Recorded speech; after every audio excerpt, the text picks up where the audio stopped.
സദ്യ recipe സീരീസിൽ അഞ്ചാമത്തെ recipe എരിശ്ശേരി. സദ്യ വിഭവങ്ങളിൽ എൻ്റെ ഒരു പേഴ്സണൽ ഫേവറേറ്റ് കൂടിയാണ് കേട്ടോ എരിശ്ശേരി. അപ്പൊ നമുക്ക് നേരെ റെസിപ്പിയിലേക്ക് പോവാം. മത്തങ്ങയും കായും വെച്ചിട്ടാണ് നമ്മൾ എരിശ്ശേരി തയ്യാറാക്കാനായിട്ട് പോകുന്നത്. ഒരു 400 ഗ്രാമോളം മത്തങ്ങ, അതിൻ്റെ കുരുവും തൊണ്ടും എല്ലാം കളഞ്ഞ് ഇതുപോലെ ക്യൂബായിട്ട് അരിഞ്ഞെടുത്തിട്ടുണ്ട്. ഏതാണ്ട് ഒരു 300 ഗ്രാമിനടുത്ത് വരും. ഒരു കായ എടുത്തിട്ടുണ്ട് കേട്ടോ. ഏത്തക്കായാണ് ഏറ്റവും നല്ലത്.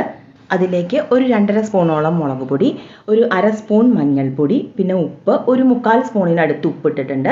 നമ്മളെല്ലാം ചേർത്തിട്ട് അവസാനം ഉപ്പ് ആവശ്യമാണെങ്കിൽ നമുക്ക് ചേർത്ത് കൊടുക്കാം. ഇതിലേക്ക് ഒരു ഗ്ലാസിൻ്റെ അടുത്ത് വെള്ളം കൂടെ ഒഴിച്ച് നന്നായിട്ടൊന്ന് ഇളക്കി യോജിപ്പിച്ച ശേഷം വേവിക്കാനായിട്ട് വെക്കാം. അപ്പോൾ അത് വെന്ത് വരുന്ന സമയം കൊണ്ട് നമുക്ക് അരപ്പ് തയ്യാറാക്കാം.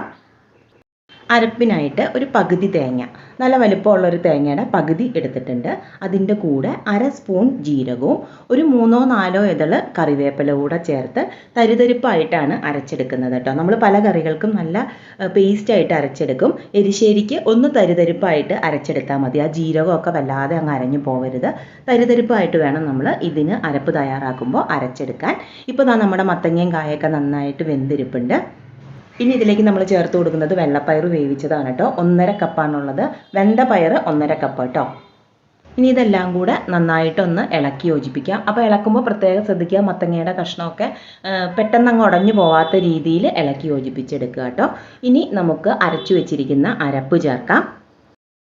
അരപ്പ് ചേർത്ത് നന്നായിട്ട് തന്നെ ഇളക്കി യോജിപ്പിച്ച് ഒന്ന് തിളപ്പിച്ചെടുക്കണം. ഈ സമയത്ത് വെള്ളം കൂടുതലുണ്ടെങ്കിൽ കുറച്ച് തീ കൂട്ടി വെച്ചിട്ട് ആ വെള്ളം ഒന്ന് വറ്റിച്ചെടുക്കാം കേട്ടോ. ഇനി ഇതിലേക്ക് നമുക്കൊരു 2 സ്പൂണോളം ശർക്കര ചേർത്ത് കൊടുക്കാം. മത്തങ്ങയ്ക്ക് നമുക്കറിയാം ചെറിയൊരു മധുരമുണ്ട്. ആ മധുരം മതി എന്നുള്ളവർക്ക് ഈ ശർക്കരയുടെ ആ ഒരു പാട്ടങ്ങ് ഒഴിവാക്കാം. ശർക്കര പ്രത്യേകിച്ച് ചേർക്കേണ്ടതില്ല. എരിശ്ശേരിക്ക് കുറച്ച് മധുരം മുമ്പോട്ട് നിൽക്കുന്നത് ഇഷ്ടമുള്ള ആളുകളാണെങ്കിൽ നിങ്ങൾക്ക് തീർച്ചയായും ശർക്കര ചേർക്കാം. ഇനി ഇതിലേക്ക് തേങ്ങയുടെ ഒരു വറവ് കൂടെ തയ്യാറാക്കണം. ഒരു 6 സ്പൂണോളം വെളിച്ചെണ്ണ ഒഴിച്ചു കൊടുത്തിട്ടുണ്ട്. അതിലേക്ക് കടുകിട്ട് പൊട്ടിച്ച ശേഷം പകുതി തേങ്ങ, നമ്മൾ ആദ്യം ഒരു തേങ്ങയുടെ പകുതി എടുത്തത്, ബാക്കി പകുതി തേങ്ങ, അതിൻ്റെ കൂടെ ഒരു 2 തണ്ട് കറിവേപ്പിലയും ഒരു 3-4 ഉണക്കമുളകും കൂടെ ചേർത്ത് വറുത്തെടുക്കണം. എൻ്റെ കളറൊക്കെ മാറിയതാ ഈ ഒരു കളറിലേക്ക് ആവുന്നത് വരെ നമുക്കിത് വറുത്തെടുക്കാം. ഇനി ഈ വറവ് നമ്മൾ വെന്തിരിക്കുന്ന നമ്മുടെ മത്തങ്ങയിൽ ചേർത്ത് നന്നായിട്ട് ഇളക്കി യോജിപ്പിച്ചെടുത്താൽ മതി. എരിശ്ശേരിക്ക് മത്തങ്ങ എടുക്കുമ്പോൾ എല്ലാവരും നല്ല പഴുത്ത മത്തങ്ങ, നല്ല മഞ്ഞ കളറുള്ള മത്തങ്ങ തന്നെ എടുക്കാനായിട്ട് ശ്രദ്ധിക്കണം കേട്ടോ. അപ്പോൾ ഇത്തവണ ഓണത്തിന് എല്ലാവരും എരിശ്ശേരി ഇതുപോലെ ഒന്ന് ട്രൈ ചെയ്ത് നോക്കുക.